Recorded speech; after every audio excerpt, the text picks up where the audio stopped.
Shalom. Bapak Ibu Saudara yang dikasih dalam Tuhan yang hadir secara onsite maupun Bapak Ibu yang mengikuti secara live streaming. Di rumah Bapak Ibu masing-masing kita bersyukur karena hari Minggu kita beribadah kepada Tuhan dan secara khusus kita ada di dalam ibadah malam Natal. Iya kan? Karena kemurahan Tuhan, karena kasih setia Tuhan, karena cinta Tuhan dalam kehidupan kita, maka kita diberikan kembali kesempatan akan hal ini. Itu sebabnya hari ini secara khusus Bapak Ibu Saudara yang dikasih dalam Tuhan, di dalam malam Natal ini tema gereja kita adalah Alfa dan Omega. Di mana ini adalah sebuah pernyataan yang Tuhan Yesus sampaikan kepada Yohanes di Pulau Patmos. Dan pernyataan itu berkata, akulah Alfa, akulah Omega, akulah yang awal dan akulah yang akhir. Saudara, kita lihat sama-sama Alkitab kita dalam Wahyu pasal 22 ayat yang ke-13. Wahyu pasal 22 ayat yang ke-13. Satu ayat ini kita akan baca bersama-sama Bapak Ibu Saudara yang dikasih dalam Tuhan. Yang sudah ketemu katakan amin. 3, 4. Aku adalah Alfa dan Omega. Yang pertama dan yang terkemudian. Yang awal dan yang akhir. Pernyataan ini adalah pernyataan Tuhan Yesus. Yang membuktikan bahwa sebelum ada segala sesuatu, aku sudah ada. Dan akulah Omega, setelah segala sesuatu tiada, aku pun masih ada. Alfa dan Omega ini bicara tentang alfabet Yunani, saudara yang dikasih dalam Tuhan.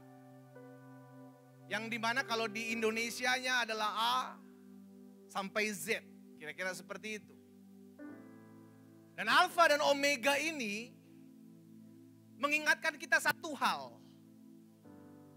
Bahwa dia selalu ada di setiap zaman, di setiap musim, di setiap keadaan. Sama-sama bilang sama saya, Yesus ada selalu buat saya. Colek kanan kirinya, Yesus ada selalu buat kamu. Amin. Karena ini memastikan buat setiap kita bahwa Alfa dan Omega, awal dan akhir, yang terdahulu dan terkemudian, itu membicarakan ada di dalam setiap musim kehidupan saudara dan saya. Manusia bisa ada pada saat kita senang. Manusia mendekati kita pada saat kita sukses. Bahkan ketika ada seseorang terkenal, seseorang mendapati uang banyak, mendadak banyak orang berkata, aku ini saudaramu loh. Saudara dari mana? Pamanmu sama-sama pamanku itu sama-sama paman-paman. Om kamu tuh sama-sama om saya. Sama-sama om-om.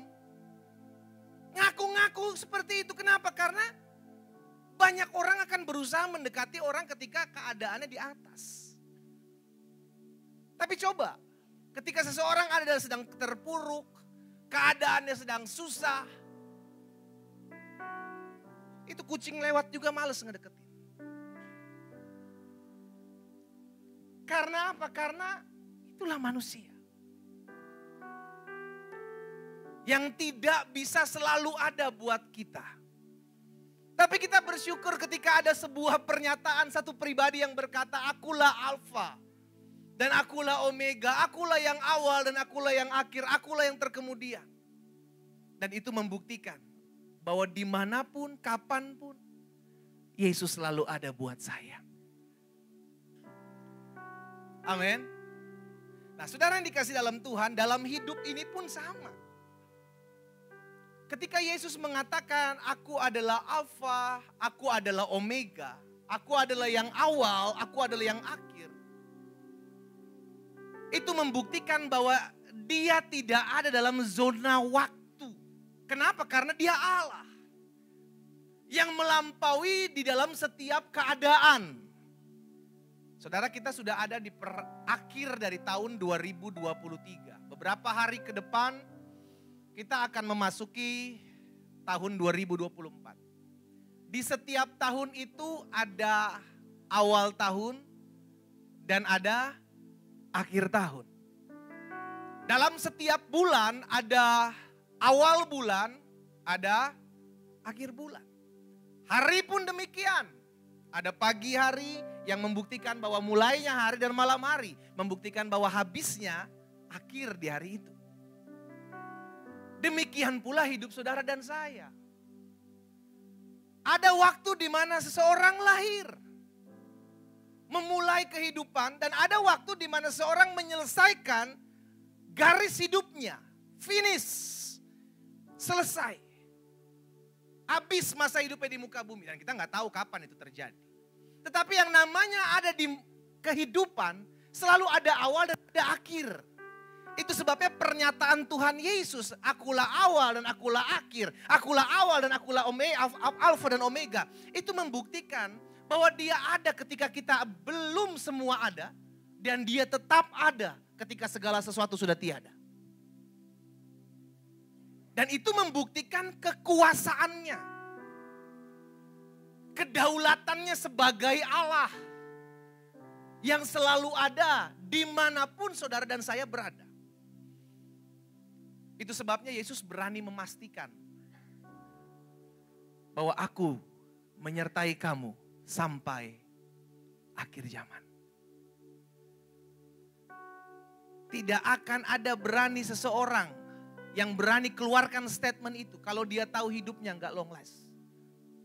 Dia nggak akan bisa menyertai kita selama-lamanya. Kalau dia tahu dia akan selalu ada bersama-sama dengan kita, dia akan berani berkata seperti itu. Dan itulah Yesus. Dia berkata, aku menyertai kamu sampai akhir zaman.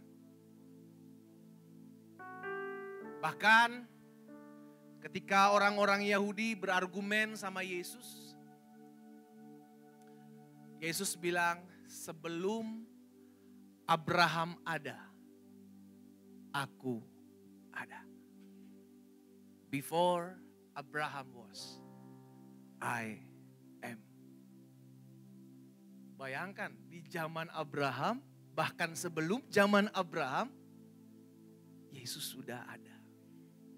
Eksistensinya sebagai Allah, dia buktikan. Dari pernyataan ini kita belajar, saudara. Pernyataan Yesus. Bahwa benar. Tidak ada. Selain dia, tidak ada yang kekal. Kenapa dia berani keluarkan statement ini? Karena dia Allah.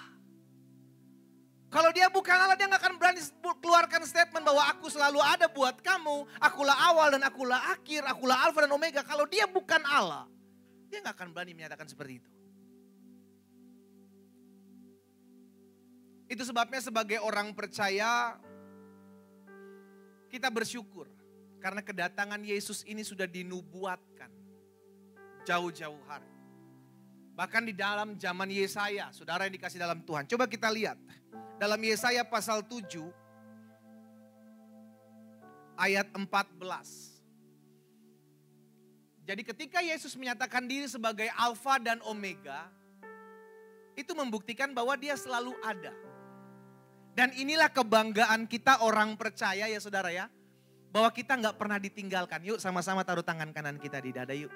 Sama-sama bilang sama saya tidak pernah ditinggalkan Tuhan. Itulah jaminan Tuhan Yesus buat orang percaya kepadanya. Kalau dia adalah pribadi yang selalu ada di Alfa dan Omega, di awal kehidupan kita sampai akhir hidup kita. Berarti kan di mana aja kita ada, dia ada. Saya ulangi sekali lagi. Kalau Yesus menyatakan dirinya bahwa dia Allah yang adalah Alfa dan Omega, yang awal dan akhir dari setiap kehidupan, berarti kan dia selalu ada dimanapun kita berada. Setuju katakan amin. Dan itulah yang membuktikan bahwa dia adalah Allah Immanuel. Dan itu yang dinyatakan Alkitab di zaman Yesaya. Jauh-jauh sebelum Yesus hadir, pernyataan ini sudah ada. Yesaya 7 ayat 14. Sebab itu Tuhan sendirilah yang akan memberikan kepadamu suatu pertanda. Sesungguhnya seorang perempuan muda mengandung dan akan melahirkan seorang anak laki-laki dan ia akan menamakan dia jelas. Di dalam zaman Yesaya disampaikan hal ini, dinubuatkan hal ini. Dan terjadi di dalam mimpinya Yusuf. Disampaikan hal yang sama oleh malaikat Tuhan. Coba kita lihat dalam Matius yang pertama pasal 23. Ayat 23 maksud saya. Matius pasal yang pertama ayat 23. Dalam mimpi Yusuf diingatkan oleh malaikat Tuhan. Sesungguhnya anak darah itu akan mengandung dan melahirkan seorang anak laki-laki. Dan mereka akan menamakan dia Immanuel. Yang berarti Allah menyertai kita. Yang membuktikan bahwa dia selalu ada di dalam setiap zaman musim kehidupan saudara dan saya. Inilah pernyataan yang sebagai orang percaya ini harus kita pegang. Gak peduli badai kehidupanmu seperti apa besarnya. Tetapi selama engkau punya Tuhan yang berjalan bersama-sama dengan hidupmu. Kita bisa bilang, Tuhan aku percaya engkau ada di sampingku. Engkau ada memegang tanganku. Engkau berperkara dalam setiap apa yang aku hadapi. Sekalipun kita mungkin gak lihat keberadaannya. Makanya benarlah apa yang dikatakan firman Tuhan. Kita hidup bukan karena melihat. Kita hidup karena apa? Percaya. Jangan seperti Thomas. Yang perlu bukti dulu. Makanya Yesus tegur Thomas. Thomas, kamu lihat dulu baru kamu percaya. Berbahagialah mereka yang tidak melihat namun percaya. Siapa itu? Sama-sama bilang sama saya. Itu aku. Saudara belum ada yang pernah lihat Yesus di tempat ini? Sudah ada? Sudah ada yang pernah lihat Yesus atau udah pengen buru-buru lihat Tuhan Yesus? Belum ada. Tetapi kenapa kita percaya? Karena kita adalah orang-orang yang berbahagia. Orang yang tidak melihat namun percaya. Amin. Itu sebabnya ini yang saya mau katakan buat setiap kita. Dari pernyataan Yesus, aku adalah Alfa dan Omega. Ini membuktikan bahwa dia selalu ada buat hidup saudara dan saya. Kenapa? Karena dia ada di awal, dia ada di akhir. Baik dia ada di awal kehidupan saudara dan saya, maupun dia juga tetap ada di akhir hidup saudara dan saya. Selama kita tidak tinggalkan Yesus. Apapun harga yang harus dibayar, tetap pegang Yesus. Kalaupun ada badai, ada masalah, ada pergumulan, tetap pegang Yesus. Amin. Dia adalah Immanuel. Nah, Immanuel adalah Allah menyertai kita. Dia bukan Allah yang hanya transenden saja. Allah yang jauh, yang sulit untuk kita dekati. No, dia juga adalah Allah imanen. Allah yang dekat dengan umatnya. Allah yang mau ambil bagian dalam hidup saudara dan saya. Nah itu yang perlu kita ketahui. Kalau orang sadar betul bahwa dia punya Allah yang gak pernah jauh dari hidupnya. Makanya kita panggil Allah kita siapa? Bapak. Ini membuktikan keintiman. Ini membuktikan bahwa saya dekat dengan Bapak. Bicara tentang hubungan.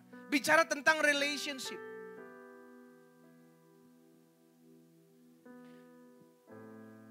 Dari pernyataan Yesus kita diingatkan. Bahwa dia Allah yang bukan Allah yang jauh. Dia adalah Allah yang selalu ada. Dia adalah Allah yang dekat. Dia adalah Allah Immanuel. Yang berarti Allah menyertai kita. Kenapa sih Tuhan mau menyertai kita pendeta?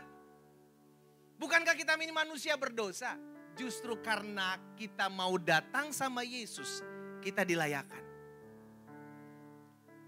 Darahnya melayakan saudara dan saya. Pengorbanannya melayakan saudara dan saya. Natal, kelahiran Yesus, tanpa pengorbanan Yesus di atas kayu salib, maka sia-sia. Tapi pengorbanan Yesus di atas kayu salib, sia-sia juga kalau tidak bangkit dan naik ke sorga. Jadi ini semua berangkai gitu loh. Mulai dari lahir, Yesus mati di atas kayu salib buat dosa saudara dan saya. Tetapi dia juga bukan cuma mati, tapi dia Allah yang bangkit. Ketika dia bangkit, dia naik ke sorga. Membuktikan bahwa sorga memang miliknya. Haleluya. Amin. Itu membuktikan bahwa kita menyembah Allah yang benar. Nah, saudara yang dikasih dalam Tuhan, saya mau bagikan hal ini. Kenapa Allah mau menyertai kita? Yang pertama, Allah mau menyertai kita karena dunia di mana kita hidup bukanlah dunia yang mudah untuk kita jalani. Siapa yang setuju di tempat ini? Siapa yang merasa hari-hari ini kok saya ikut Tuhan kok keadaan makin gak gampang ya pendeta? Saya udah setia ikut Tuhan, saya udah rajin beribadah, tapi kenapa kok masalah tambah berat ya pendeta? Ada yang pernah ngalamin ini? Saudara tahu kenapa? Karena saudara masih tinggal di dunia. Alkitab bilang dunia sudah jatuh di tangan si jahat. Tetapi kita bersyukur. Kita ada di dunia ini, kita tidak ditinggalkan seorang diri. Dan pernyataan Immanuel, Allah yang menyertai kita, Allah yang beserta dengan kita, memampukan kita untuk berjalan di tengah-tengah dunia yang susah ini. Makanya ada firman Tuhan katakan begini, Yesaya 43 ayat yang kedua, coba lihat. Yesaya pasal 43 ayat yang kedua. Apabila engkau menyeberang melalui air, firman Tuhan bilang, aku akan menyertai engkau. Atau melalui sungai-sungai, engkau tidak akan dihanyutkan. Apabila engkau berjalan melalui api, engkau tidak akan dihanguskan. Dan nyala api tidak akan membakar engkau. Jadi begini, di depan kita ada badai. Di depan kita ada masalah. Yang Alkitab katakan mungkin itu air, mungkin itu api. Gambaran apa yang ada di depan kita. Dan itulah hidup di dunia. Kita ditaruh Tuhan di dunia ini, saudara, dikasih dalam Tuhan. Makanya kalau kita baca Yohanes 17, Yesus berdoa khusus buat anak-anaknya. Bukan kita yang mendoakan Yesus. Kita nggak disuruh mendoakan Yesus. Yesus yang berdoa buat kita. Taruh tangan kanan kita di dada. Sama-sama bilang sama saya didoakan Yesus. Bukan saya yang mendoakan Yesus. No, dia Allah, dia tidak perlu didoakan. Sayalah yang perlu didoakan oleh dia. Amin. Itu sebabnya dalam Yohanes 17, Yesus berdoa buat kita. Mereka masih tinggal di dunia, kata Yesus. Aku tidak bilang supaya mereka diangkat dari dunia, tetapi jaga mereka di dunia. Dan itu membuktikan bahwa kita disertai.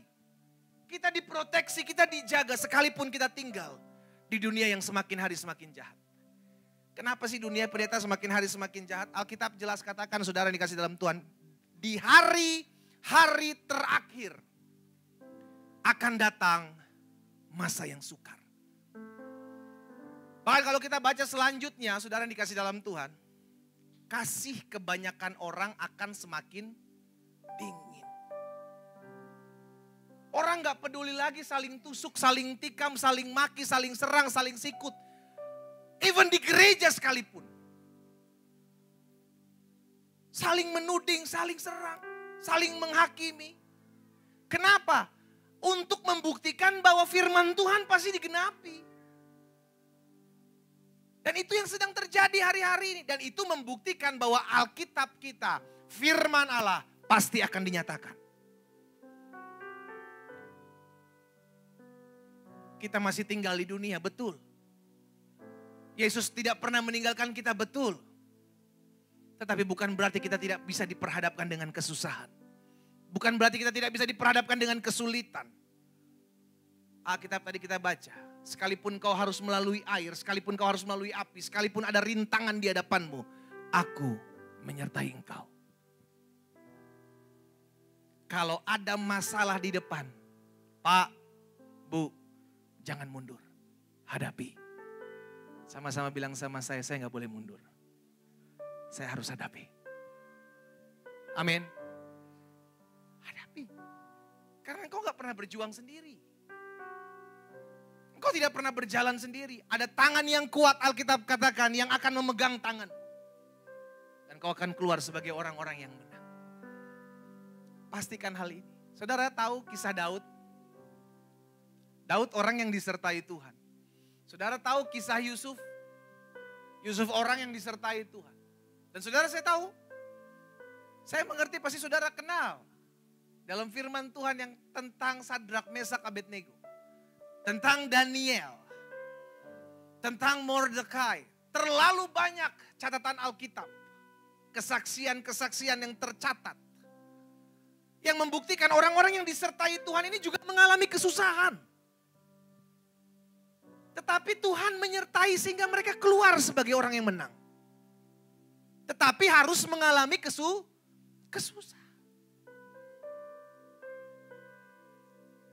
Masalahnya banyak orang-orang Kristen sekarang udah hidup gak mau susah. Cari jalan pintas. Cari jalan instan. Terjebaklah dalam pinjol. Iya kan? Kenapa? Karena pengen jalan pintas. Susah. Saya udah berdoa pendeta. Belum ada berkat-berkat Tuhan. Ya mungkin berkat Tuhan melalui pinjol ini kali. Woi. Berkat Tuhan melalui pinjol dari mana? Nanti udah dikejar-kejar, udah diteror-teror baru. Tadi Tuhan suruh sih kasih pinjol. Lah salahin Tuhan yang make elu. Yang jalan-jalan elu. Yang suruh ganti Tuhan. Tuhan tolong dong buka jalan. Saudara yang dikasih dalam Tuhan, orang percaya disertai Tuhan. Tapi jangan salah, kalau kita disertai Tuhan, kita juga mengalami kesusahan. Hadapi, jangan lari. Lewati, jangan kabur. Jadi yang pertama, kenapa Allah mau menyertai kita? Karena Tuhan tahu kita hidup di dunia yang semakin hari semakin susah. Semakin hari semakin jahat. Semakin hari semakin pedes. Ngeri saudara, ngeri. Lihat hari-hari ini. Banyak hal-hal yang sebelumnya tidak pernah terjadi. Orang tua bisa memperkosa anaknya. Anak bisa membunuh orang tuanya. Dunia di mana kita hidup adalah dunia yang tidak mudah. Itu sebabnya kita perlu disertai. Yang kedua. Allah mau menyertai kehidupan kita. Dia Allah Immanuel. Yang kedua, agar hidup ini kita dapat melalui hidup ini dapat jadi berkat buat orang lain. Saudara yang dikasih dalam Tuhan. Setiap kita rindu untuk bisa berguna buat orang lain. Siapa di tempat ini yang rindu hidupnya jadi berkat buat orang lain? Karena pada dasarnya kita terpanggil untuk berfungsi, kita terpanggil untuk berguna. Dan Yesus katakan begini, orang yang tinggal di luar aku, dia tidak bisa menghasilkan buah. Orang yang tinggal di luar Yesus tidak bisa menghasilkan buah, nggak ada buahnya. Hanya orang yang tinggal dalam Yesus bisa berbuah. Why? Karena Yesus adalah pokok anggur. Kita cuman ranting. Colek kanan kirinya. Lu ranting jangan sombong. Iya kan? Kita ini cuman ranting bukan pokok. Sombong-sombong tebang selesai. Kita ranting. Ranting itu dapat benih makanan dari pokok. Kalau kita tinggal di luar Yesus, maka ranting kering, ranting tidak bisa menghasilkan buah. Sama dalam kehidupan kita pun seperti ini, saudara yang dikasih dalam Tuhan. Kita mesti sadari. Kenapa Allah mau menyertai kita? Karena Allah rindu anak-anaknya di muka bumi itu jadi berkat. Kita lihat sama-sama dalam 2 Timotius pasal 3 ayat 17. Coba saudara lihat. 2 Timotius pasal 3 ayat 17. Yuk kita baca sama-sama. 3, 4. Dengan demikian tiap-tiap manusia kepunyaan Allah diperlengkapi untuk setiap. Ada banyak dari kita ngaku saya ini punyaan Allah. Tetapi tidak mau diperlengkapi untuk perbuatan baik. Pengennya ngerusak aja rencana Tuhan dalam hidup orang lain. Pengennya hidupnya ngerugiin orang lain. Padahal setiap orang yang menjadi milik kepunyaan Allah, Alkitab katakan apa? Diperlengkapi untuk setiap perbuatan baik. Jadi saudara dan saya nih yang disertai Tuhan, itu nggak mungkin enggak. Pasti. Sama-sama bilang saya pasti. Dilengkapi dengan perbuatan baik. Jadi mengaku orang Kristen tapi jarang atau nggak pernah berbuat baik, kerjaannya cuma ngegosipin orang, nyerang orang, maki orang, ngerugiin orang, apapun itu dipertanyakan. Jangan-jangan dia bukan milik kepunyaan Allah. Sama-sama taruh tangan kanan kita di dada. Sama-sama bilang sama saya kepunyaan Allah yang diperlengkapi untuk perbuatan baik. Amin. Setiap kepunyaan Allah. Gak mungkin gak. Ini firman Tuhan. Itu pasti diperlengkapi, pasti bisa, pasti berbuah perbuatan baik. Dan itulah tandanya, itulah cirinya. Saudara, ada yang di rumah ini gak punya jam dinding? Ada yang di rumahnya tidak punya jam dinding, boleh angkat tangan? Saya pikir setiap rumah punya jam dinding. Jam dinding, ketika saudara kita baru beli jam dinding ini, posisinya mati nyala. Kapan dia nyala? Ketika kita kasih baterai. Sejak saat itu, jam dinding yang kita kasih baterai, kita taruh di dinding. Setiap kali kita butuh melihat, mau cari ini jam berapa, ini butuh waktu berapa, kapan, kita perlu melihat jam dinding tersebut. Kayak sekarang saya perlu lihat jam 8. Saudara tahu, jam dinding ini gak pernah komplain. Saya udah dilihat-lihat, mau bilang terima kasih kayak sama saya. Terus dia demo, dia diam gak bergerak. Ada? No. Dia tetap terus berputar, sekalipun saudara cuma lihat begini. Oh. Kan kita gak mungkin juga kita ngeliat jam kita. Oh jam 8, thank you loh. Kasih ya. Anak ngeliat kita, pagi lah wah. Jam dinding gak pernah stres, gak pernah komplain. Tapi dia mengerjakan apa yang menjadi bagian dia, berguna untuk memperlihatkan waktu buat setiap kita. Ada kalanya kita lakukan sesuatu tapi orang gak peduli buat hidup kita, saudara. Ada kalanya kita udah tolong orang, kita udah bantu orang. Orang gak peduli sama kita. Bahkan ekstrimnya zaman sekarang nih, orang malah sikat kita dari belakang. Orang yang kita tolong, orang yang kita bantu, dia yang ngejatuhin kita. Ada yang pernah ngalamin? Saya berharap mendingan lu angkat tangan daripada jadi pelaku. Korban atau pelaku, cuman 2. Lebih baik jadi korban. Dihianati daripada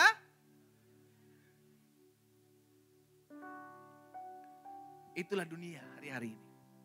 Kita udah tolong orang, kita udah bantu orang. Waduh Pak, boro-boro dia ngomong terima kasih sama saya. Dia sekarang gak mau lihat muka saya. Makanya ada istilah yang utangin lebih galak daripada yang utang. Tin, udah ada belum? Lu kenapa sih nagih terus? Lah, kan lu yang utang Tin. Tince namanya, gak ada Tince kan di sini? Kan lu yang utang, lu yang minjem Tin. Tapi nanti dulu kek. Baru 3 bulan lalu tagih. Sekarang dimintain lagi, ditagih lagi. Ya ngomongnya gak usah pakai uratin, kan lu yang ngutang. Iya gue ngutang, gue memang salah, gue ngaku gue minjem. Gak usah kaget kalau ketemu orang model begitu. Kita sudah hidup di akhir zaman.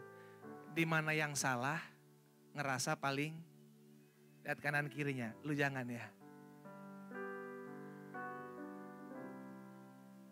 Ada orang-orang begitu, saudara. Ingat, orang yang menyadari dirinya disertai Tuhan. Gak bisa enggak, dia akan melakukan perbuatan baik. Ada dampaknya, ada buahnya. Karena orang yang dekat dengan Tuhan itu bisa dirasakan. Suami-suami, istri-istri, orang tua, itu kalau seseorang dekat sama Tuhan, keluarga kita tuh, anak-anak kita, istri kita, suami kita, itu bisa ngerasain. Gak bisa enggak. Kedekatanmu dengan Tuhan mungkin pada saat engkau berdoa, saat engkau beribadah, engkau tidak terlihat. Tapi buah hasil dari kedekatanmu dengan Tuhan itu bisa dinikmati oleh orang lain. Gak mungkin gak? Jadi yang kedua, saudara yang dikasih dalam Tuhan, kenapa Allah mau menyertai kita? Allah mau setiap kita menghasilkan buah. Jadi berkat buat orang lain, berguna buat orang lain. Galatia pasal 6 ayat 2 dan ayat 3. Galatia pasal 6 ayat 2 dan ayat 3 firman Tuhan bilang begini. Saling bertolong-tolonganlah engkau menanggung bebanmu. Demikianlah kamu apa? Jadi kalau ada orang pengen menjalankan hukum Kristus, menjalankan apa yang Kristus lakukan, kuncinya ini, Galatia 6 ayat 2. Bertolong-tolonganlah menanggung bebanmu. Saudara, beban kita dengan beban orang lain itu beda. Beda. Beban saya dengan beban saudara beda. Kenapa beda? Agar kita bisa saling ngisi. Nah masalahnya ada banyak orang ketika butuh, ada orang lain butuh pertolongan dia bilang begini. Pendeta, saya juga masih punya masalah. Buat apa saya tolong orang? Masalah saya aja belum selesai. Ada banyak orang bilang seperti itu. Saudara tahu? Sampai kapanpun kau hidup di dunia ini, kau tetap punya masalah. Kalau engkau tunggu masalahmu selesai, engkau tidak akan pernah bisa jadi berkat buat orang lain. Stop. Ngelesmen.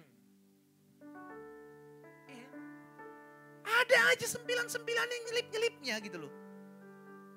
Saya masih kekurangan, bagaimana saya bisa tolong orang? Kekurangan itu mental. Mentalnya saudara. Makanya hari ini sadar bahwa Tuhan memperlengkapi engkau dengan penyertaannya supaya engkau berguna. Amin. Jadi berguna buat orang lain. Minimal bertolong-tolonganlah menanggung bebanmu. Jangan tunggu bebanmu ditolong orang lain baru engkau mau nolong orang. Biasakan punya prinsip begini Bapak Ibu. Saya kasih tahu nih, biasakan punya prinsip seperti ini. Masalah saya, ikutin saya ya. Masalah saya, ada Tuhan yang tolong saya. Masalah orang lain, ada saya yang tolong mereka. Ngerti sampai sini Bapak Ibu? Untuk masalah orang lain tolong. Tapi untuk masalahmu, pergumulanmu, jangan ngarepin orang lain gitu loh. Ingat ada Tuhan yang tolong saya. Kenapa Tuhan tolong saya? Supaya saya bisa tolong orang lain. Kalau saya hanya fokus Tuhan tolong saya. Dan saya gak ditolong-tolong Tuhan atau belum ditolong Tuhan. Maka kita gak akan pernah bisa fokus nolong orang lain. Masalahnya banyak orang Kristen, orang percaya seperti itu. Nantilah tunggu saya diberkati dulu. Nantilah tunggu saya Tuhan selesaikan dulu masalah pergumulan saya. Tiba-tiba gak selesai-selesai Tuhan Yesus keburu datang. Sangkakala berbunyi. Yang bangun, yang tidur bangun. Iya kan? Kita gak ditolong orang. Gak bisa jadi berkat buat orang lain. Keburu Tuhan Yesus datang. Jadi yang kedua kita mesti ingat. Kenapa Tuhan perlu menyertai saya? Agar hidup saya bisa jadi berkat buat orang lain. Yang ketiga, yang terakhir. Allah mau menyertai hidup kita. Yang ketiga. Agar kita bisa mengerjakan amanat agung Tuhan Yesus Kristus. Jangan sampai jadi orang Kristen yang malas menginjil. Saudara tahu gak kenapa tiap minggu saudara datang ke gereja? Saudara tahu gak kenapa saudara tiap minggu datang beribadah? Saudara tahu gak kenapa saudara tiap hari datang dengar firman Tuhan? Supaya apa? Supaya saudara diperlengkapi untuk menginjil buat orang lain. Untuk mereka yang belum pernah mendengar firman. Dan penyertaan Tuhan itu bukan hanya sebenarnya, bukan hanya untuk kehidupan sehari-hari kita. Tetapi penyertaan Tuhan itu dikerjakan oleh Tuhan supaya kita mengerjakan amanat agung Yesus. Coba lihat Matius 28. Matius pasal 28 ayat 19 dan ayat 20. Matius 28, saudara, ini adalah pesan terakhir. Pesan terakhir dari Tuhan Yesus sebelum dia terangkat surga. Kalau pesan terakhir kira-kira penting gak? Orang kalau udah di ICU, Tiba-tiba dia minta, kertas. Wih, yang nungguin bilang, wih tanah nih. Wih warisan nih. Padahal tulisannya tahu gak apa? Selangkah napas keinjak. Gak bisa napas. Gara-gara keinjak kakimu dekat-dekat situ. Bukan nulis warisan. Pesan terakhir itu penting. Dan itulah pesan terakhir, tadi jangan dihilangin dulu dong. Itulah pesan terakhir dari Tuhan Yesus. Yuk kita baca sama-sama. 3, 4. Karena itu, pergilah, jadikanlah semua bangsa muridku, dan baptislah mereka dalam nama Bapa dan Anak dan Roh Kudus. Ayat 20. Dan ajarlah mereka melakukan segala sesuatu yang telah kuperintahkan kepadamu. Titik. Ini pesannya. Ini yang harus dilakukan. Ditambahkan selanjutnya apa dibilang? Dan ketahuilah aku menyertai kamu senantiasa sampai kepada. Jadi penyertaan Tuhan itu supaya kita menginjil. Penyertaan Tuhan itu supaya kita melakukan amanat agung. Dimanapun saudara ditempatkan Tuhan, saudara gak perlu jadi pendeta untuk menginjil. Saudara gak perlu bisa banyak cakap untuk menginjil. Saudara cukup memberitakan bahwa di dalam nama Yesus ada keselamatan. Dimanapun saudara ditempatkan Tuhan. Di tempat engkau bekerja. Di tempat engkau berusaha. Caranya macam-macam. Ada yang dengan perbuatan baik. Berbagai macam cara, intinya pesan ini disampaikan. Disitulah kita tahu bahwa Tuhan menyertai saya bukan untuk bersombong-sombong sambil berkata, minggir, saya orang yang disertai Tuhan mau lewat. No.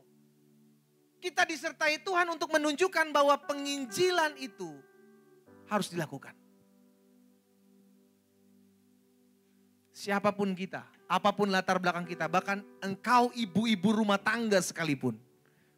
Engkau bisa menginjil dan engkau harus menginjil. Mimbarmu boleh berbeda, tetapi panggilan kita sama. Sama-sama hamba Allah, sama-sama hamba Tuhan, sama-sama harus menginjil. Dimanapun Tuhan tempatkan kita berada. Pastikan ketiga hal ini kita pegang. Kenapa Tuhan mau menyertai kita? Yang pertama karena dunia di mana kita hidup adalah dunia yang tidak mudah. Kita perlu dipegang supaya kita tidak menyimpang. Kita perlu dijaga supaya kita tidak diserang. Yang kedua, kenapa Tuhan perlu menyertai setiap kita? Agar kita bisa jadi berkat buat orang lain. Dimanapun Tuhan tempatkan. Karena hanya orang yang tinggal dalam Yesus yang bisa menghasilkan buah. Dengan demikian kau berfungsi. Bukan cuma habis-habisin oksigen di muka bumi. Penuh-penuhin bumi. Tapi hidupmu berguna, hidupmu berfungsi. Sama seperti jam dinding, sekalipun tidak dianggap dia tetap terus muter. Dan yang ketiga, kenapa Tuhan perlu menyertai kita? Agar kita bisa melakukan amanat agung Tuhan Yesus Kristus. Stop concern terhadap dirimu sendiri. Stop fokus kepada dirimu sendiri. Belajar untuk hidup, ingat akan hal ini. Saya disertai Tuhan. Karena Tuhan mau saya pergi memberitakan kabar baik. Tuhan menyertai saya. Karena Tuhan mau saya jadi berkat. Dan Tuhan menyertai saya. Supaya saya dijaga, dipagari dimanapun saya berada. Selamat menyambut Natal.